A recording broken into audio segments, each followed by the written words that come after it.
Pemirsa, dan sebelum kita sambung kembali diskusi di segmen sebelumnya, saya akan ajak Anda untuk melihat beberapa informasi. Langsung saja kita lihat di grafis yang sudah kami persiapkan, pemirsa. Yang pertama adalah vaksinasi anak dan remaja di Indonesia. Target vaksinasi usia 12 hingga 17 tahun sebanyak 32,6 juta. BPOM telah terbitkan izin penggunaan darurat EUA, vaksin asal Sinovac untuk populasi usia 12 hingga 17 tahun. Kemudian dosis untuk sekali penyuntikan 0,5 ml, kemudian jumlah dosis sama dengan usia kurang dari 18 tahun. Petunjuk pelaksanaan dan teknis vaksinasi disiapkan Kementerian Kesehatan. Kemudian kita ke grafis yang kedua, pertimbangan rekomendasi vaksinasi pada anak dan remaja dari BPOM. Yang pertama adalah profil imunogenitas dosis medium, lebih baik 600 SU atau 0,5 mili. Demam di kelompok 12 hingga 17 tahun tidak ditemukan. Maturasi sistem imun kelompok 12 hingga 17 tahun sama dengan kelompok dewasa. Data epidemiologi virus corona di Indonesia menunjukkan mortalitas tinggi pada usia 10 hingga 18 tahun mencapai 30%. Perlunya uji klinis dengan jumlah subjek usia di bawah 12 tahun lebih banyak secara bertahap. Kelompok usia di bawah 12 tahun belum diizinkan vaksinasi. Kemudian di infografis yang terakhir, kita juga bisa cermati bersama data vaksinasi Indonesia per 24 Juli 2021. Di mana target sasaran vaksinasi nasional 208.265.720. Kemudian vaksinasi kedua ini sudah diberikan kepada 17.475.992. Vaksinasi ke-1 ini 44.107.926. Dan kembali kita lanjutkan diskusi kita kali ini, pemirsa, dengan Ibu Siti Nadia Tarmizi, juru bicara vaksinasi COVID-19 Kementerian Kesehatan. Bu Nadia, tadi saya sempat menanyakan sedikit dampak yang ditimbulkan saat COVID-19 menjangkiti anak-anak dan juga perburukannya. Dampaknya sendiri sebetulnya seperti apa, Bu Nadia? Iya, jadi umumnya anak-anak yang tertular dari virus COVID-19 ini biasanya tidak bergejala ya, atau gejalanya sangat ringan ya, karena memang salah satu yang menjadi perjalanan penyakit dari virus COVID-19 itu adalah seiring dengan meningkatnya usia, gejala itu makin bertambah dan resiko untuk kematian itu juga bertambah. Tetapi tidak memungkinkan juga seorang anak, kita tahu anak ini adalah yang kelompok juga termasuk kelompok rentan ya. Kalau kita bandingkan di dalam siklus kehidupan manusia, tentunya anak dan lansia itu adalah kelompok-kelompok yang paling rentan dalam proses kehidupan. Nah tentunya anak-anak yang positif COVID-19 walaupun juga 80% itu tidak bergejala, tetapi ada juga yang kemudian berat dan kemudian berakhir kepada kematian. Kalau kita lihat dari grafik kita, memang angka kematian dari total 83.279 angka kematian akibat COVID di Indonesia, itu pada anak-anak hanya angkanya sekitar 0,8% secara nasional ya.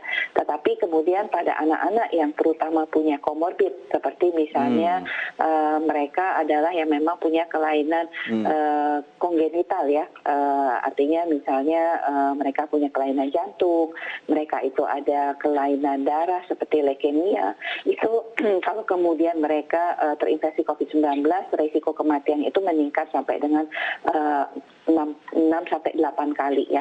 Nah tentunya ini yang menjadi salah satu juga catatan kita untuk kemudian tadi mungkin disampaikan Mas Fajar ada mengenai sasaran daripada infografis tentang sasaran dari peserta anak remaja ya 12-17 tahun.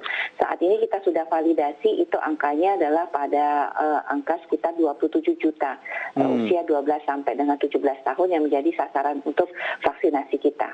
Oke, 27 juta angkanya menjadi sasaran vaksinasi. Tapi sejauh ini akhirnya sudah sampai mana? Sudah seberapa banyak, Bu, yang akhirnya sudah mendapatkan vaksinasi baik dosis pertama ataupun kedua untuk anak-anak? Iya, untuk dosis pertama anak-anak rentang usia 12-17 tahun ini yang sudah mendapatkan vaksinasi sekitar berjumlah 620.000. Kita ada yang sudah mendapatkan dosis vaksinasi kedua yaitu sebanyak kurang lebih 50 anak. Ini adalah sebenarnya vaksinasi awal yang kita lakukan untuk melihat misalnya apakah efek sampingnya seperti apa, kemudian apa-apa saja yang harus kita siapkan sebelum kita memperluas vaksinasi tersebut ke populasi atau jumlah yang lebih besar. Jadi memang baru 600.000 karena resminya kan baru kita mulai di awal Juli untuk vaksinasi kepada anak-anak. Oke, tapi yang pasti memang terus diakselerasi, terus dikejar ya Bu Nadia untuk vaksinasinya ya? Betul, karena kita ketahui bahwa khusus untuk vaksinasi kepada anak-anak ini, kita ketahui bahwa vaksinasinya kita tidak lakukan melalui sentra-sentra vaksinasi, tapi kemudian kita akan bekerja sama dengan sekolah-sekolah ya untuk memudahkan proses vaksinasi yang kemudian nanti akan dilakukan vaksinasi ini melalui sekolah-sekolah. Ini adalah khususnya untuk anak-anak usia 12 sampai 17 tahun yang ada di bangku sekolah. Sementara kalau untuk anak-anak yang mungkin tidak berada di bangku sekolah, itu akan dilakukan vaksinasi melalui puskesmas, posyandu, ataupun pos-pos pelaksanaan vaksinasi ya, seperti pada saat kita melakukan imunisasi pada anak. Oke, baik. Jadi memang akhirnya sudah banyak strategi dan juga langkah yang tentunya telah disiapkan, terutama oleh Kementerian Kesehatan. Lantas jenis vaksinnya sendiri yang disuntikan ke anak-anak, adakah perbedaan dengan orang dewasa, Bu Nadia?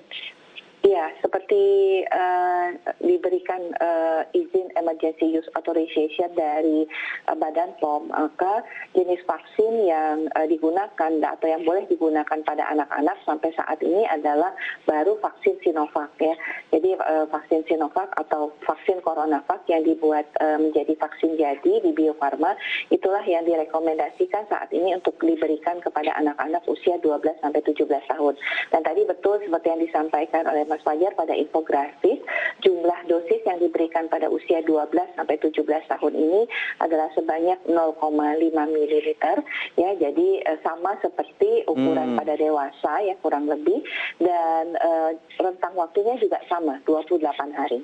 Oke, secara dosis, rentang waktu juga ternyata sama begitu ya. Sementara tadi izin untuk vaksinasi COVID-19 untuk anak-anak juga sudah dikeluarkan, tapi memang masih belum sebanyak yang bisa diberikan jenis vaksinnya begitu ya. Sudah ada yang diberikan ataupun diberikan izinnya tadi oleh BPOM. Kita lihat nanti bagaimana kemudian perkembangannya, apakah kemudian ada tambahan-tambahan lainnya. Tentunya Kementerian Kesehatan pasti akan mengusahakan lebih jauh. Tapi kemudian bagaimana reaksi yang muncul setelah menerima vaksinasi dan apa yang harus dilakukan orang tua agar meminimalisir risiko terpaparnya COVID-19 pada anak-anak, Bu Nadia? Tapi nanti usai jeda kita kembali lanjut.